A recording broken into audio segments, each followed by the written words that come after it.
Warahmatullahi wabarakatuh. Selamat siang sahabat Indra, selamat berjumpa kembali dengan saya Indra Zainal di Indra Zainal Channel. Sahabat, saya kebetulan ada waktu senggang dan saya akan menjawab sebagian pertanyaan-pertanyaan yang ada di kolom komentar YouTube saya. Nah, ini ada pertanyaan dari sahabat Indra yang bertanya, Pak Kades kapan bikin konten analisa atau klarifikasi, bukan konten reupload? Dan juga ada yang komen bahwa Kades semakin gak jelas, kok sekarang hanya reupload saja. Sahabat Indra, terima kasih atas komennya yang ada di kolom komentar channel YouTube saya terkait dengan pertanyaan-pertanyaan ini. Saya akan jawab. Jadi begini, sahabat Indra dan para warganet yang ada di seluruh Indonesia, saya tidak membuat konten analisa atau klarifikasi. Pertama, karena memang tidak ada untuk mengklarifikasian yang di channel-channel lain yang biasanya channel-channel yang lain itu adalah beritanya seperti tendensius dan subjektif. Mohon maaf ini saya. Jadi saya sering membuat analisa atau berita seolah klarifikasi itu untuk meluruskan fakta yang terjadi di lapangan yang saya tahu. Jadi mohon maaf, mohon izin kepada para YouTuber yang lain juga dalam hal pemberitaan ini harus subjektif. Jadi jangan tendensius kepada seseorang. Yang terakhir begini ya, yang terakhir ada di salah satu channel yang menyebutkan bahwa waktu itu tentang kunci mobil Alphard. Nah, ternyata mobil Alphard itu tidak semuanya bisa dikunci dari HP. Kan buktinya ketika saya buka, ada beberapa mobil yang bisa dikunci dari HP itu kalau toh memang si kunci remote di mobil tersebut bisa terhubung dengan HP. Ada aplikasi lain dan alarmnya pun pembeliannya ada khusus yang bisa disambungkan dengan HP. Jadi kan beritanya kadang tendensius bahwa oh ini semua mobil bahwa mobil Alphard ini dikunci HP-nya bisa dikuncinya di HP gitu. Nah, dan bahwa semua mobil Alphard bisa dikunci di HP, tapi tidak semua itu kan. Jadi saya hanya meluruskan agar tidak terjadi kepenuduhan.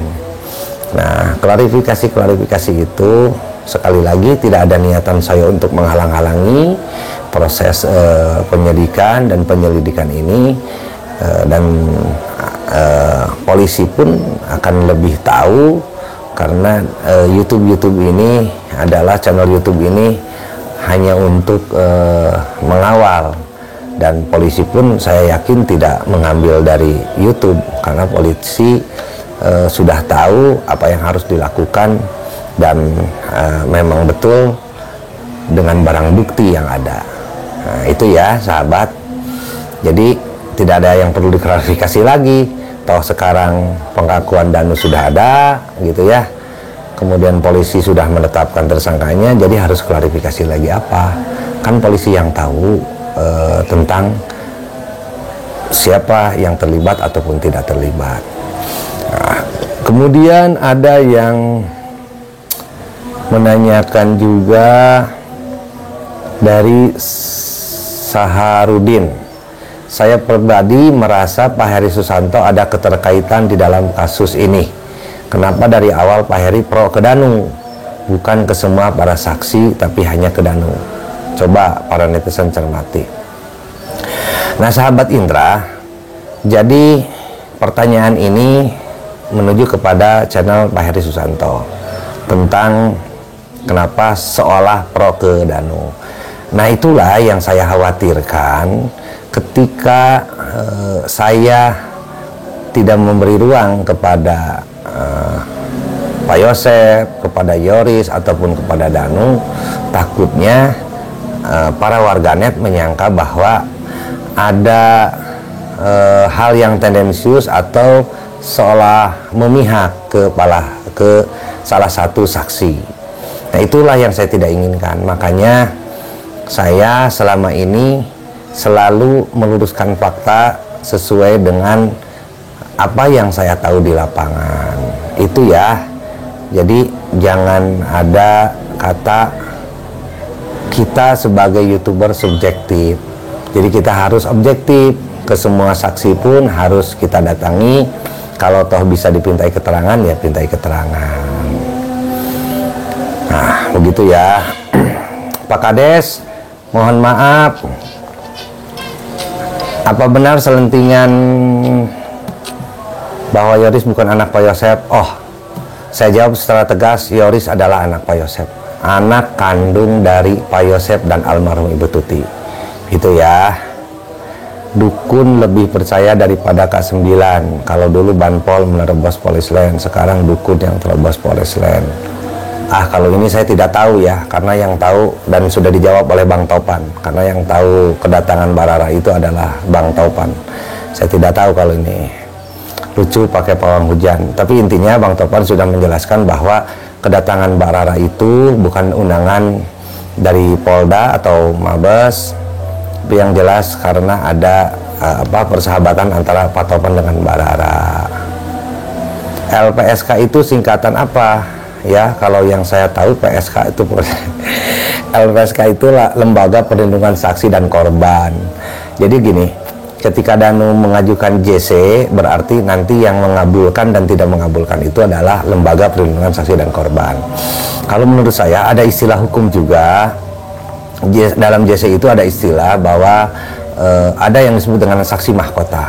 Saksi mahkota ini adalah saksi yang diambil atau saksi yang memberi kesaksian karena sama-sama sebagai pelaku tindak pidana.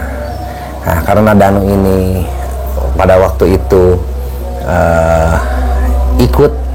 ikut hadir di dalam tindak pidana tersebut. Nah, ini kalau dalam istilah hukum itu ada saksi mahkota. Ya, saksi mahkota itu adalah saksi yang memberikan kesaksian kepada terhadap tersangka yang lainnya. Itu ya. Adapun JC itu dikabulkan dan tidak dikabulkan itu nanti terserah LPSK. Lihat dari Barara katanya dia diundang langsung khusus sama Mabes Polri. Oh, ini kalau tidak salah waktu dulu mungkin ya, yang saya tahu ya, bukan kejadian yang kemarin. Waspadalah, yayasan sedang dicek ada siswa bayangan. Oh, itulah itu kalau yayasan saya juga nggak tahu karena ya yang ngurus yayasan keluarga. Nggak setuju jasa buat Danu, cuma Yoris yang setuju jasa seluruh Indonesia. Jadi memang ada beberapa pendapat ya di warganet ini bahwa jasa buat Danu itu nggak setuju karena memang kenapa tidak dari dulu.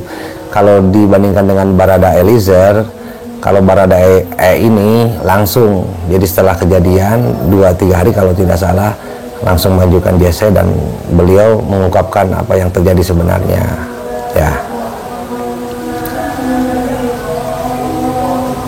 Buat penyidik, publik asumsinya besar sekali. Kalau sudah ditetapkan tersangka biasanya dikurung nih. Nah, ini juga saya tidak akan bahas karena itu urusannya menjadi hak dari kepolisian ya. Mohon maaf.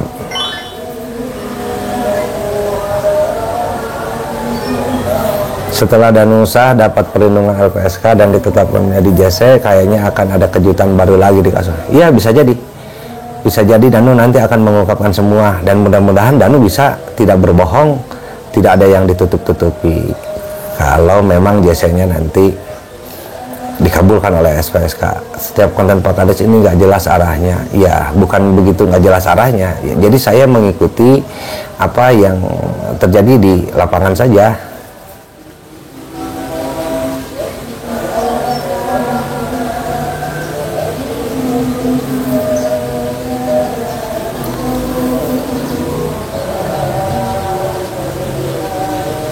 Cuma kenal Kebo Nah, ini masalah Bu Mimin yang bilang tidak kenal Danu, ya saya karena memang tidak tahu juga apa beliau sudah tahu Danu atau tidak ya. Nah, itu sahabat Indra yang saya bahas hari ini. Mudah-mudahan bisa menjawab kepenasaran sahabat ya, karena saya pun dalam pengawalan kasus Subang ini, alhamdulillah sekarang semuanya sudah hampir terbuka, walaupun sampai saat ini katanya saya mendapat bocoran dari sumber yang terpercaya, Pak Yosep masih belum mengakui, dan itu nanti terserah kepada penyidik, karena penyidik mungkin sudah mempunyai bukti yang kuat di samping pengakuan Danu. Jadi dalam bukti itu ada bukti petunjuk ya, ada bukti secara ilmiah dari DNA, kemudian ada pengakuan. Nah, pernah ada ahli psikologi forensik yang bilang bahwa kalau pengakuan ini tidak jujur, ini akan merusak proses penyidikan.